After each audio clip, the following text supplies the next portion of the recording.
नमस्ते, मैं चंद्रशेखर आप सभी को मैं अपने चैनल डिलीजेंट एकेडमी में स्वागत करता हूं। हम लोग बिहार एसएससी के लिए एक मैथ का सीरीज स्टार्ट किए थे, जिसमें हम लोग प्रत्येक दिन बिहार एसएससी में आए हुए मैथ का प्रीवियस ईयर क्वेश्चन और उस पर आधारित मैथ का क्वेश्चन कर रहे हैं। चलिए आज उस सीरीज में हम लोग आगे की तरफ चलते हैं। इससे पहले अगर आप मेरे चैनल पर नए हो तो चैनल को सब्सक्राइब कर लें और बेल आइकन को प्रेस करना बिल्कुल ना भूलें, ताकि आपको सबसे पहले लेटेस्ट नोटिफिकेशन मिलता रहे। चलिए अब हम लोग क्वेश्चन की तरफ चलते हैं। देखिए हमारा क्वेश्चन क्या दिया हुआ है। हमारा क्वेश्चन है 5,000 रुपये पर 2 वर्ष के चक्रवृद्धि ब्याज और साधारण ब्याज का अंतर 32 रुपये है। तदनुसार ब्याज की दर कितनी है। हमें क्या निकालना, रेट ऑफ इंटरेस्ट निकालना है। अब देखिए हमें क्वेश्चन में क्या दिया हुआ है। हमें क्वेश्चन में प्रिंसिपल दिया है। हमें प्रिंसिपल कितना दिया है, 5,000 रुपया। हमें प्रिंसिपल कितना दिया है, 5,000 रुपया। और हमें क्वेश्चन में क्या दिया है, हमें क्वेश्चन में टाइम दिया हुआ है। हमें टाइम कितना दिया है, 2 वर्ष का हमें टाइम दिया है। और हमें क्वेश्चन में क्या दिया है, हमें क्वेश्चन में CI माइनस SI दिया है। हमें CI माइनस SI कितना दिया है, 32 रुपया दिया है।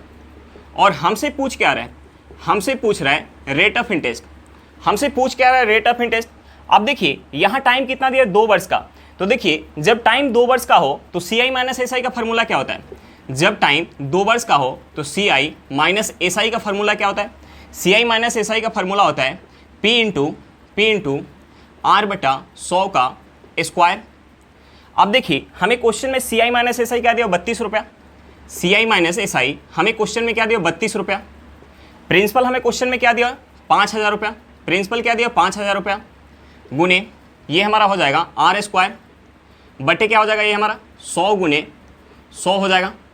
अब देखिए हम यहाँ से 2 जीरो काट सकते हैं। हम इस 50 से अगर 100 को काटेंगे तो ये 2 बार में जाएगा। हम यहाँ से क्रॉस गुना करेंगे तो ये हमारा हो जाएगा R² इक्वल टू 64 हो जाएगा।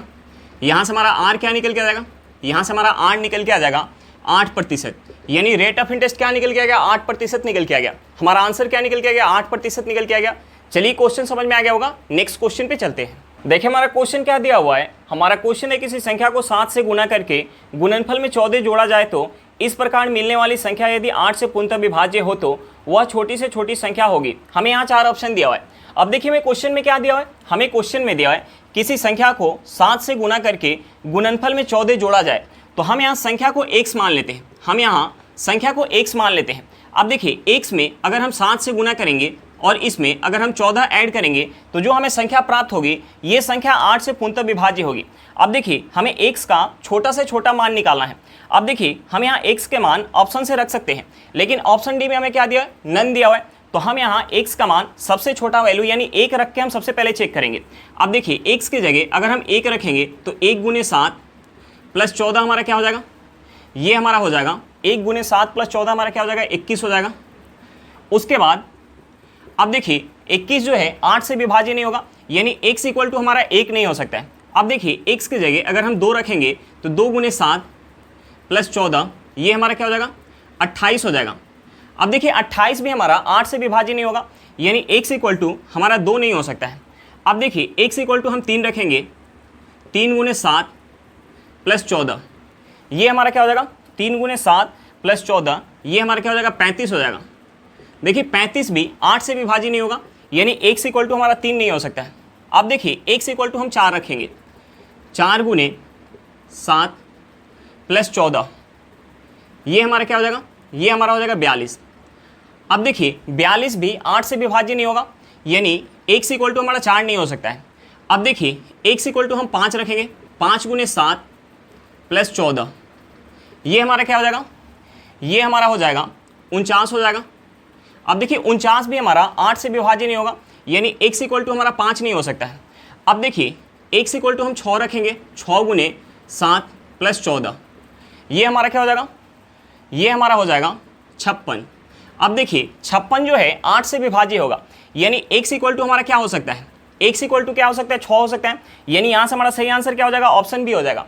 यहाँ से हमारा सही आंसर क्या हो जाएगा, ऑप्शन बी हो जाएगा। चलिए क्वेश्चन समझ में आ गया होगा। नेक्स्ट क्वेश्चन पे चलते हैं। देखिए हमारा क्वेश्चन क्या दिया हुआ है। हमारा क्वेश्चन है 7 का सबसे छोटा गुणज कौन सा है जिसे 6, 9, 15, 18 से भाग देने पर प्रत्येक दशा में 4 शेष बचे। अब देखिए हमें क्या निकालना है, 7 का सबसे छोटा गुणज निकालना है जिसे 6, 9, 15, 18 से भाग देने पर प्रत्येक दशा में शेष क्या बचे, 4 बचे। यानी हमें वह छोटी संख्या निकालना है जो 7 से पूर्णतः विभाज्य हो, लेकिन 6, 9, 15, 18 से भाग देने पर प्रत्येक दशा में शेष क्या बचे, 4 बचे। तो हम सबसे पहले क्या करेंगे, सबसे पहले हम 6, 9, 15, 18 का हम एलसीएम निकालेंगे। सबसे पहले हम क्या करेंगे, सबसे पहले 6, 9, 15, 18 का हम एलसीएम निकालेंगे।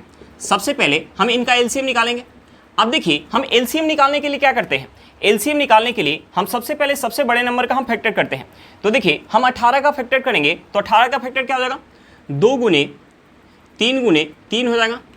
उसके बाद हम 15 का फैक्टर करेंगे तो देखिए 15 का फैक्टर क्या हो जाएगा, 3 गुने 5 हो जाएगा, यानी 3 है, हमें 5 लेना पड़ेगा। उसके बाद हम 9 का फैक्टर करेंगे तो 9 का फैक्टर क्या हो जाएगा, 3 गुने 3, यानी 3 गुने 3 है। उसके बाद हम 6 का फैक्टर करेंगे तो 6 का फैक्टर क्या हो जाएगा, 3 गुने 2, यानी 3 गुने 2 भी है हमारा। अब देखिए हम यहाँ गुना करेंगे तो हमारा एलसीएम निकल के आ जाएगा। हम यहाँ गुना करेंगे तो एलसीएम हमारा क्या निकल के आ जाएगा, 90, यानी 90 वह छोटी संख्या होगी, 90 वह सबसे छोटी संख्या होगी जो इन सभी से पूर्णतः विभाज्य होगी। लेकिन हमें क्या निकालना, 7 का सबसे छोटा गुणज निकालना है जो 7 से तो विभाज्य हो, लेकिन 6, 9, 15, 18 से भाग देने पर प्रत्येक दशा में शेष क्या बचे, 4 बचे।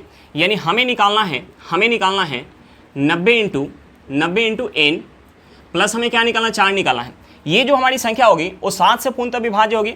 लेकिन जब हम इस संख्या में 6, 9, 15, 18 से भाग दे रहे होंगे तो हमारा शेष क्या बच रहा होगा, 4 बच रहा होगा। अब देखिए हम सबसे पहले n के जगह 1 पुट करेंगे। हम n के जगह 1 पुट करेंगे तो ये हमारा क्या हो जाएगा, 90 गुने 1 प्लस क्या हो जाएगा, 4 हो जाएगा। ये हमारा कितना हो जाएगा, 94। अब देखिए 94 जो है वो 7 से विभाज्य नहीं होगा, यानी 94 नहीं हो सकता है। अब देखिए हम n की जगह 2 रखेंगे तो ये हमारा हो जाएगा 90 गुने 2 प्लस 4, ये हमारा कितना हो जाएगा, ये हमारा हो जाएगा 184। अब देखिए 184 भी 7 से विभाज्य नहीं होगा, यानी ये हमारा 184 नहीं हो सकता है। अब देखिए हम n की जगह 3 रखेंगे, n की जगह 3 रखेंगे तो ये हमारा हो जाएगा 90 गुने 3 प्लस क्या हो जाएगा, 4 हो जाएगा। ये हमारा कितना हो जाएगा, ये हमारा हो जाएगा 270 प्लस 4, ये हमारा हो जाएगा 274। अब देखिए 274 को अगर हम 7 से भाग देंगे तो 274 हमारा 7 से विभाज्य नहीं होगा। अब देखिए हम यहाँ n के जगह 4 रखेंगे तो ये हमारा हो जाएगा 90 गुने 4 प्लस क्या हो जाएगा, 4 हो जाएगा।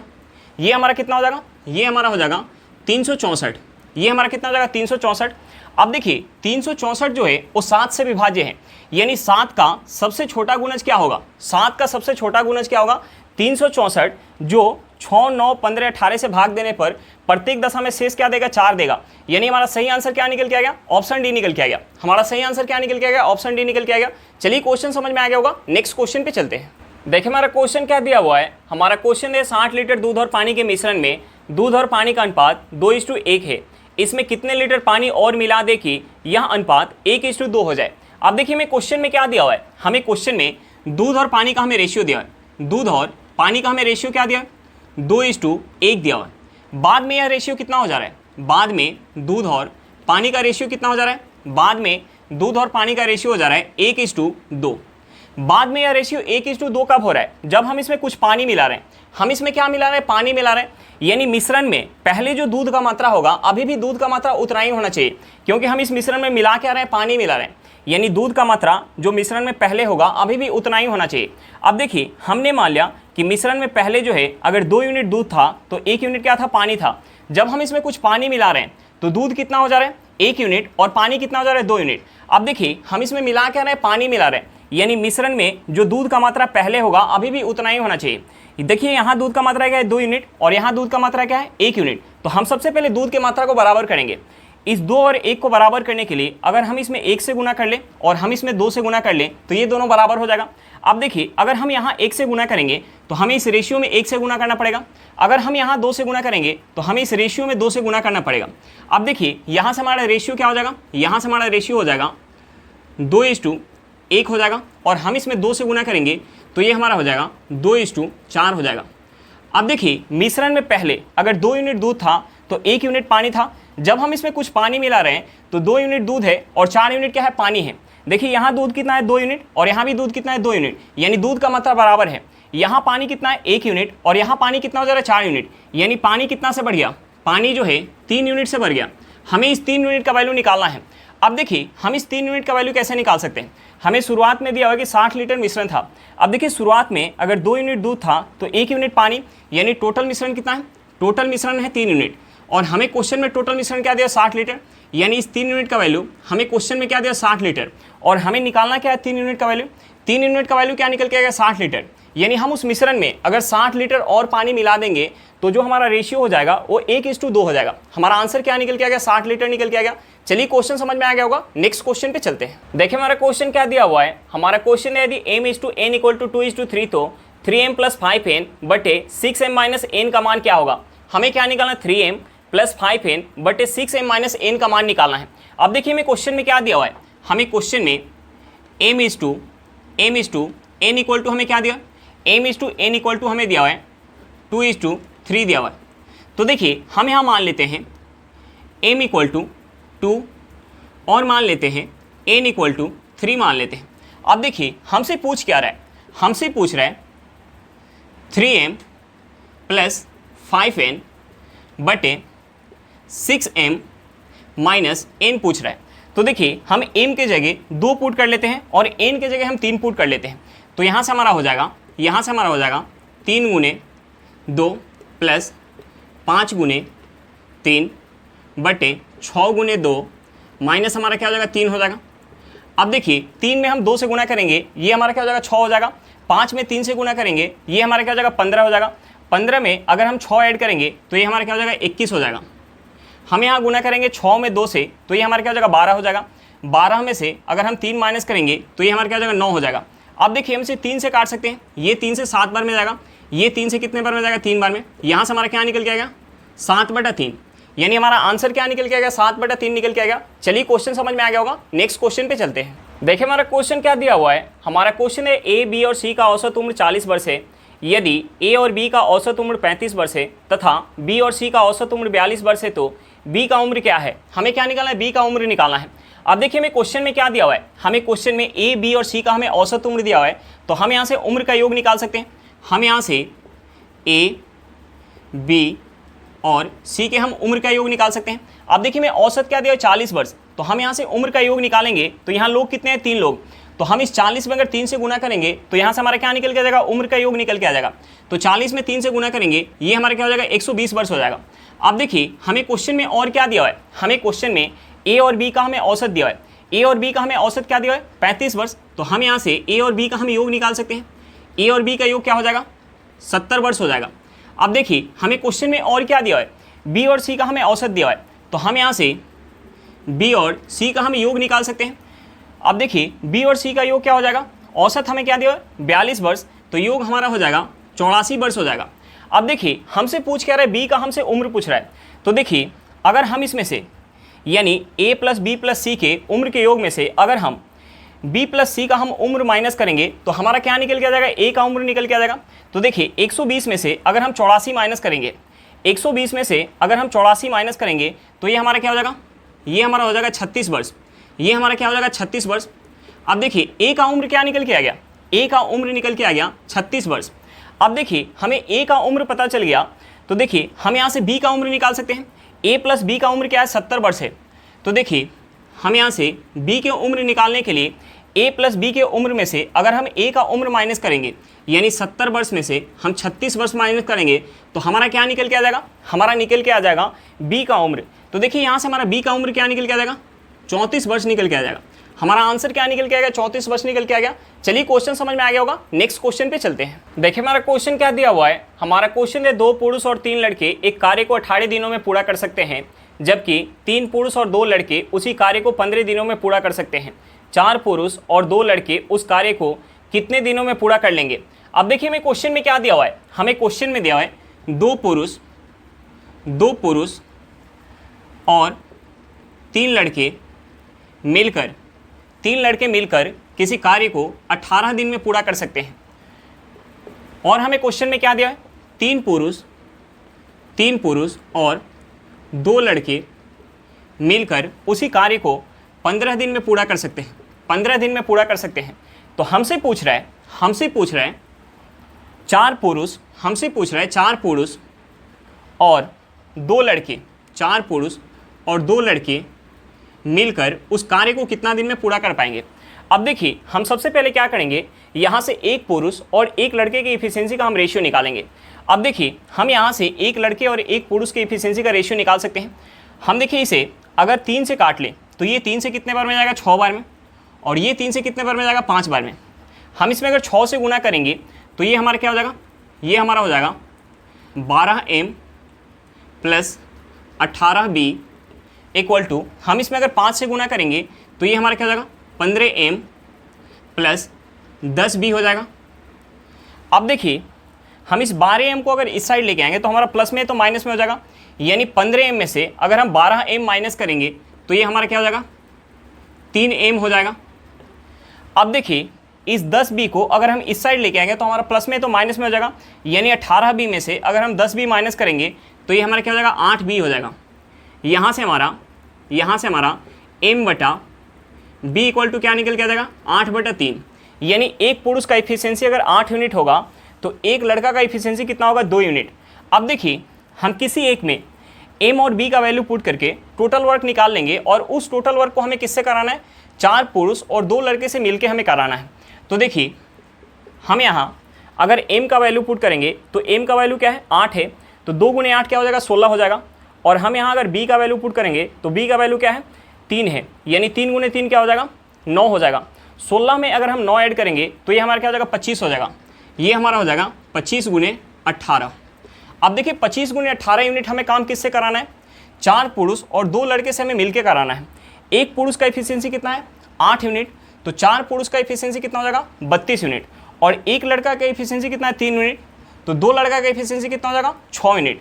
32 प्लस 6 हमारा कितना हो जाएगा 38, ये हमारा हो जाएगा 38 गुणे x। अब देखिए हम इस इक्वेशन से x का वैल्यू निकाल सकते हैं। हम इसे अगर 2 से काट ले तो ये 2 से कितने बार में जाएगा 19 बार में, ये 2 से कितने बार में जाएगा 9 बार में। हम यहाँ 25 में अगर 9 से गुना करेंगे, 25 में अगर हम 9 से गुना करेंगे तो ये हमारा क्या हो जाएगा, ये हमारा हो जाएगा 225, और इसमें हम 19 से भाग देंगे इक्वल टू हमारा क्या हो जाएगा x हो जाएगा। अब देखिए यहाँ से हमारा x इक्वल टू क्या निकल के आएगा, x इक्वल टू निकल के आएगा 225/19। अब देखिए 225/19 को हम क्या लिख सकते हैं, 225/19 को हम क्या लिख सकते हैं, हम इसे लिख सकते हैं अगर हम इसे 19 से काटेंगे तो ये 19 से एक बार में जाएगा, ये 19 से एक बार में जाएगा। उसके बाद हमारा शेष क्या बच जाएगा, शेष बच जाएगा 3, ये हमारा हो जाएगा 35। अब देखिए 35 19 से कितने बार में जाएगा, एक बार में। 35 जाएगा 19 से एक बार में, हाथ में क्या बच जाएगा 16 बच जाएगा, ये हमारा हो जाएगा 16/9। यानी यहाँ से हमारा आंसर क्या निकल के आ गया, 11 सही 16/9 दिन। कितना समय लग जाएगा, 4 पुरुष और 2 लड़के को मिलकर उसी काम को करने में कितना समय लग जाएगा, 11 सही 16/19 दिन का समय लग जाएगा। चलिए क्वेश्चन समझ में आ गया होगा, नेक्स्ट क्वेश्चन पे चलते हैं। देखिए हमारा क्वेश्चन क्या दिया हुआ है, हमारा क्वेश्चन है शांत जल में एक मोटर बोट की चाल 15 किलोमीटर पर घंटा है। यह 30 किलोमीटर धारा की दिशा में जाकर वापिस प्रारंभिक बिंदु पर पहुंचने में 4 घंटे 30 मिनट लेती है। धारा का वेग कितना है, हमें क्या निकालना, धारा का वेग निकालना है। तो देखिए एक हमारा कंसेप्ट होता है d equal to t into x square minus y square बटा 2x। अब देखिए d क्या होता है, एक साइड की दूरी, t क्या होता है टोटल टाइम, x क्या होता है शांत जल में नाव की चाल, और y क्या होता है धारा की चाल।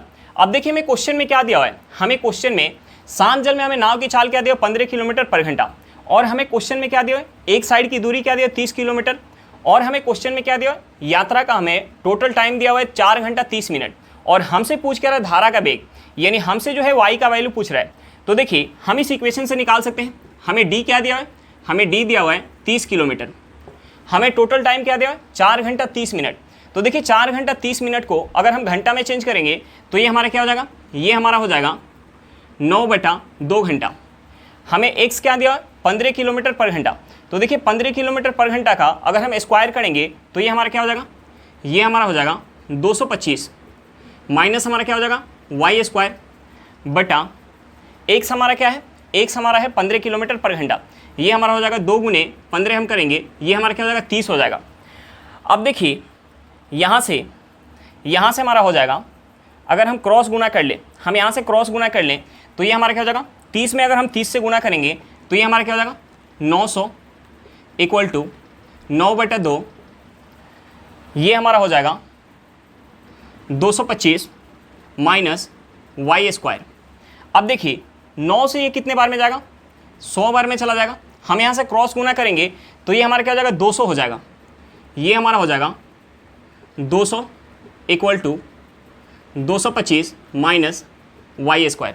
अब देखिए इस 200 को अगर हम उस साइड लेके जाएं तो हमारा प्लस में तो माइनस में हो जाएगा, और इस वाई स्क्वायर को अगर हम इस साइड लेके आएँ तो हमारा माइनस में तो प्लस में हो जाएगा। यानी हम यहाँ से लिख सकते हैं y square equal to 225 minus 200। 225 में से अगर हम 200 माइनस करेंगे तो ये हमारा क्या हो जाएगा, 25 हो जाएगा। यानी वाई स्क्वायर इक्वल टू क्या निकल के आ गया, 25 निकल के आ गया।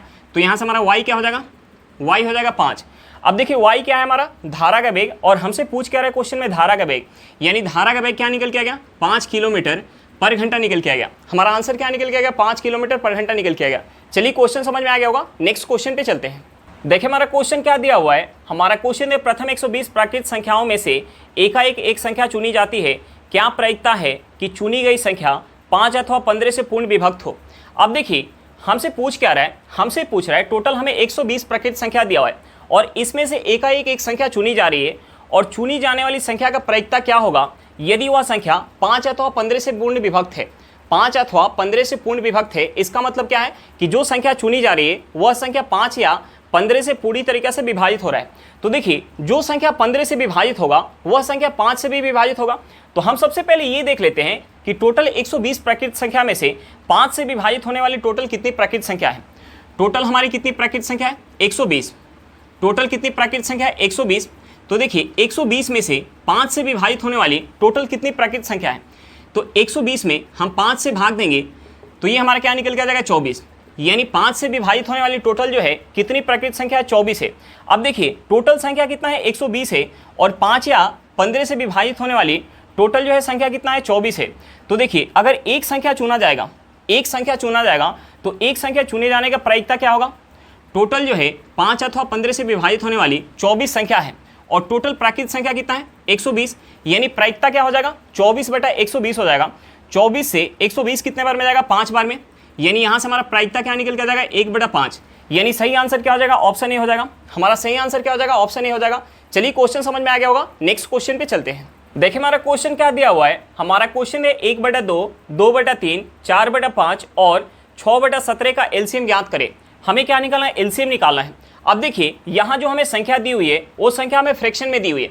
तो देखिए अगर हमें फ्रैक्शन का एलसीएम निकालना हो, अगर हमें फ्रैक्शन का एलसीएम निकालना हो तो हम अंश का एलसीएम निकालते हैं और हर का हम एचसीएफ निकालते हैं, और अगर हमें फ्रैक्शन का एचसीएफ निकालना हो तो हम अंश का एचसीएफ निकालते हैं और हर का हम एलसीएम निकालते हैं। अब देखिए हमें संख्या क्या दिया हुआ है, हमें संख्या दिया हुआ है 1/2, 2/3, 4/5, 6/17, और हमसे पूछ क्या रहा है, हमसे पूछ रहा है एलसीएम। हमसे पूछ क्या रहा है, एलसीएम पूछ रहा है। तो देखिए फ्रैक्शन का एलसीएम निकालने के लिए हम क्या करेंगे, हम क्या करेंगे, अंश का हम एलसीएम निकालेंगे। अंश में हमें क्या दिया है, 1, 2, 4, 6। तो हम इसका क्या करेंगे, एलसीएम निकालेंगे। हम इसका एलसीएम निकालेंगे और हर का क्या करेंगे, एचसीएफ निकालेंगे। हर में हमें क्या दिया, 2, 3, 5, 17। हम इसका क्या करेंगे, एचसीएफ निकालेंगे। हम इसका एचसीएफ निकालेंगे।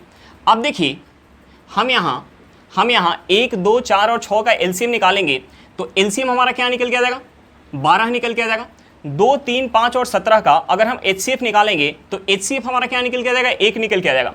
12 में हम 1 से भाग देंगे तो ये हमारा क्या हो जाएगा, 12 हो जाएगा। यानी एलसीएम हमारा क्या निकल के आ गया, 12 निकल के आ गया। हमारा आंसर क्या निकल के आ गया, 12 निकल के आ गया। चलिए क्वेश्चन समझ में आ गया होगा। आज के लिए इतना ही, फिर मिलते हैं नेक्स्ट क्लास में। अगर क्लास अच्छा लगे तो क्लास को लाइक करिएगा। अगर आप मेरे चैनल पर नए हो तो चैनल को सब्सक्राइब करिएगा और क्लास को अपने दोस्तों के साथ शेयर करना बिल्कुल मत भूलिएगा। चलिए बाय बाय।